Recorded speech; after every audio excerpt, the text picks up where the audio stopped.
Hello दोस्तों, beginners point में आपका स्वागत है। और अभी हम कर रहे हैं 16 से लेकर 18 की करंट अफेयर्स। शी जिनपिंग ने एपेक नेताओं के 31वें अनौपचारिक सम्मेलन को किया संबोधित। कहा 2026 में एपेक की मेजबानी करेगा चीन। एपेक नेताओं का 31वां अनौपचारिक सम्मेलन 16 अक्टूबर को पेरू की राजधानी में लीमा सम्मेलन केंद्र में आयोजित हुआ। कहाँ पे? पेरू की राजधानी लीमा में। चीनी राष्ट्रपति शी जिनपिंग ने इसमें हिस्सा लिया और युग की जिम्मेदारी साझा कर एशिया प्रशांत का विकास बढ़ाएं विषय पर भाषण दिया। एपेक के प्रोत्साहन से एशिया प्रशांत क्षेत्र का हुआ विकास। शी जिनपिंग ने कहा कि दशकों से एपेक के प्रोत्साहन में एशिया प्रशांत क्षेत्र का बड़ा विकास हुआ। इससे यह विश्व अर्थव्यवस्था का सबसे गतिशील क्षेत्र और विकास का मुख्य इंजन बना है। अब सदी का अभूतपूर्व परिवर्तन तेजी से हो रहा है। एशिया प्रशांत सहयोग के सामने भू राजनीति, एक पक्षवाद और संरक्षणवाद बढ़ने की चुनौतियां हैं। इतिहास के चौराहे पर खड़े एशिया प्रशांत के विभिन्न देशों को एकजुट होकर सहयोग करने के साथ जिम्मेदारी निभानी चाहिए ताकि एशिया प्रशांत साझे विषय वाले समुदाय का निर्माण कर एशिया प्रशांत के विकास का नया अध्याय शुरू किया जा सके। इसके लिए शी जिनपिंग ने 3 सुझाव पेश किए। पहला, खुला और समावेशी एशिया प्रशांत सहयोग ढांचा स्थापित करें। दूसरा, हरित और नवाचार एशिया प्रशांत वृद्धि की गतिज ऊर्जा तैयार करें। और तीसरा, समावेशी और सही गुण एशिया प्रशांत विकास अवधारणा मजबूत करें। डेंगू के बढ़ते मामलों के लिए 19% जलवायु परिवर्तन जिम्मेदार है। अध्ययन में ये बात सामने आई है। विश्व स्तर पर डेंगू संक्रमण के रिकॉर्ड साल के बीच एक नए अध्ययन में पाया है कि जलवायु परिवर्तन डेंगू के बढ़ते मामलों के लिए 19% तक जिम्मेदार है। अमेरिका में American society of tropical medicine and hygiene की सालाना बैठक में प्रस्तुत एक नए अध्ययन के अनुसार जलवायु परिवर्तन के कारण 2050 तक और 40-60% की वृद्धि होने की संभावना है। इसके अलावा कुछ क्षेत्रों में यह 150 से 200% तक बढ़ सकती है। पीएम मोदी नाइजीरिया के सर्वोच्च सम्मान the grand commander of the order of Nigeria niger से होंगे सम्मानित।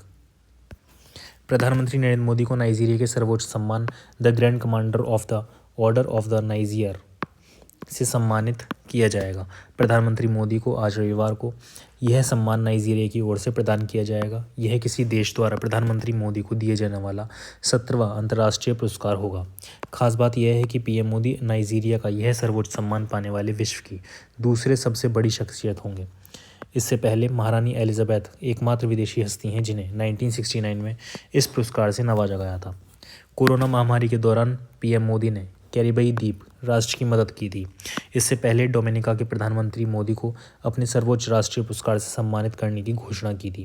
कोरोना महामारी के दौरान कैरिबीन द्वीप राष्ट्र की मदद और दोनों देशों के बीच साझेदारी को मजबूत करने के प्रति समर्पण के लिए पीएम मोदी को यह सम्मान दिया जाएगा। डोमिनिका के प्रधानमंत्री कार्यालय ने कहा कि राष्ट्रपति सेल्वेनी बर्टन भारत कैरिबियन समुदाय कैरिकॉम शिखर सम्मेलन के दौरान पीएम मोदी को डोमिनिका सम्मान से सम्मानित करेंगी। अश्वनी वैष्णव ने देश में डिजिटल मीडिया के तेजी से विकास को स्वीकारा। भ्रामक फर्जी खबरों के प्रसार पर चिंता जताई। मीडिया को लोकतंत्र का चौथा स्तंभ कहा जाता है। ये जमानत को आकार देने, विकास को गति देने और सत्ता को जवाबदेह बनाए रखने में महत्वपूर्ण भूमिका निभाता है। यह लंबे समय से लोगों के हितों की रक्षा करने और पारदर्शिता को बढ़ावा देने में सबसे आगे रहा है। समाज में स्वतंत्र और जिम्मेदार प्रेस की महत्वपूर्ण भूमिका के सम्मान में हर साल 16 नवंबर को राष्ट्रीय प्रेस दिवस मनाया जाता है। भारतीय प्रेस परिषद ने राष्ट्रीय प्रेस दिवस 2024 के उपलक्ष्य में नई दिल्ली स्थित राष्ट्रीय मीडिया केंद्र में राष्ट्रीय प्रेस दिवस समारोह आयोजित किया। केंद्रीय सूचना एवं प्रसारण मंत्री अश्वनी वैष्णव ने प्रेस दिवस समारोह को संबोधित किया। पाकिस्तान बलूचिस्तान में सैन्य शिविर हमला, 7 सैनिकों की मौत। पाकिस्तान के बलूचिस्तान प्रांत के कालात इलाके में शनिवार तड़के एक सैन्य शिविर पर हुए हमले में कम से कम 7 पाकिस्तानी सुरक्षाकर्मी मारे गए और 15 अन्य घायल हो गए। प्रतिबंधित आतंकवादी समूह बलूच लिबरेशन आर्मी ने इस हमले की जिम्मेदारी ली। जानकारी के अनुसार भारी मात्रा में गोला बारूद से लैस BLA आतंकवादियों ने कैलात के शाह मर्दन इलाके में पाकिस्तानी सेना के मुख्य शिविर पर हमला किया।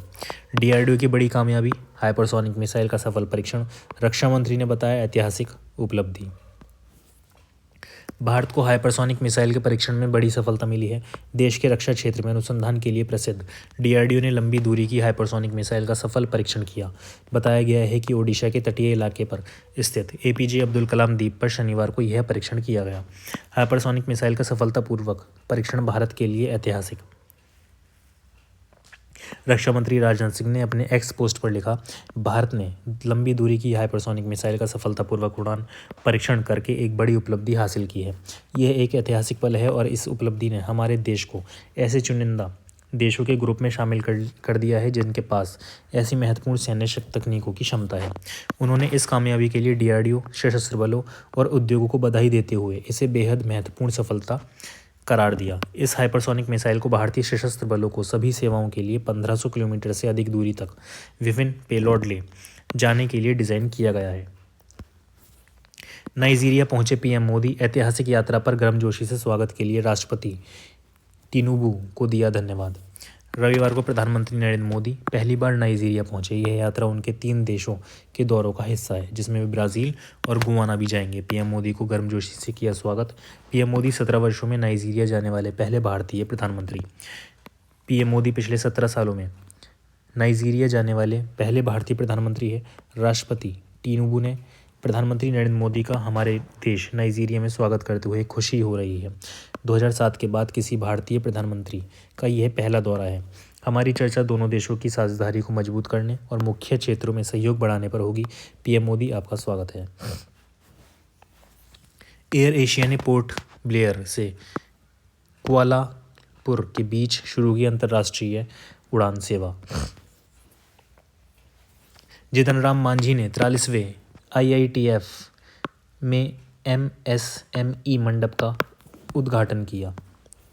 केंद्रीय सूक्ष्म, लघु और मध्य उद्यम मंत्री जितन राम मांझी ने आज शनिवार को दिल्ली स्थित भारत मंडपम में 43वें भारतीय अंतर्राष्ट्रीय व्यापार मेले के हॉल नंबर 6 में MSME मंडप का उद्घाटन किया। इस अवसर पर मांझी ने मंडप में विभिन्न प्रदर्शकों से बातचीत की और उन्हें मेले में भाग लेने के लिए प्रोत्साहित किया।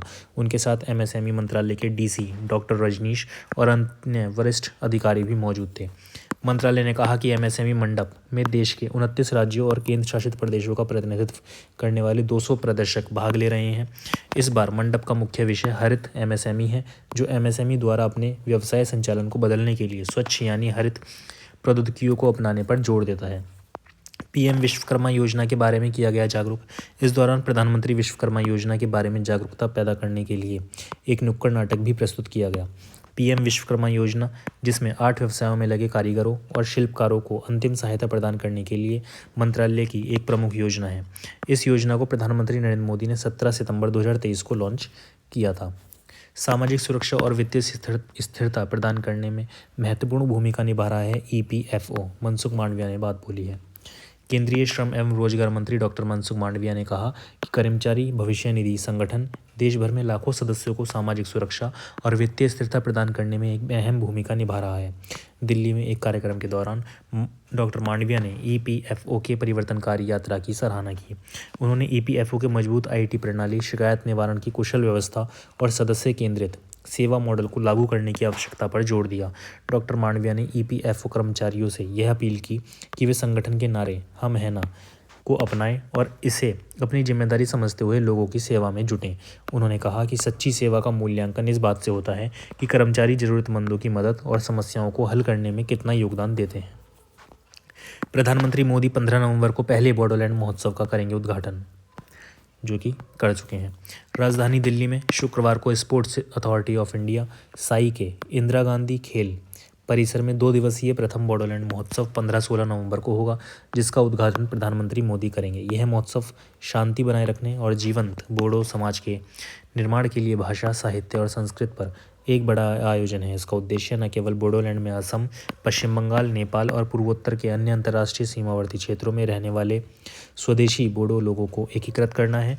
प्रधानमंत्री कार्यालय के अनुसार PM मोदी 15 नवंबर को शाम लगभग 6:30 बजे SAI Indira Gandhi sports complex नई दिल्ली में पहले बोडोलैंड महोत्सव का उद्घाटन करेंगे।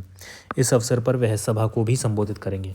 महोत्सव को महोत्सव का विषय समृद्ध भारत के लिए शांति और सद्भाव है, जिसमें बोडो समुदाय के साथ साथ बोडोलैंड प्रादेशिक क्षेत्र BTR के अन्य समुदायों की समृद्ध संस्कृत, भाषा और शिक्षा पर ध्यान केंद्रित किया जाएगा। इसका उद्देश्य बोडोलैंड की सांस्कृतिक और भाषाई विरासत, पारिस्थितिकी जैव विविधता और पर्यटन क्षमता की समृद्धि का लाभ उठाना है।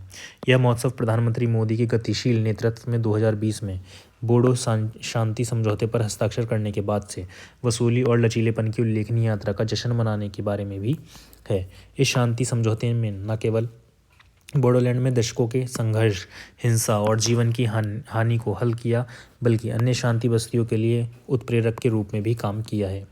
और इसी के साथ करंट अफेयर्स हो जाती है समाप्त। धन्यवाद।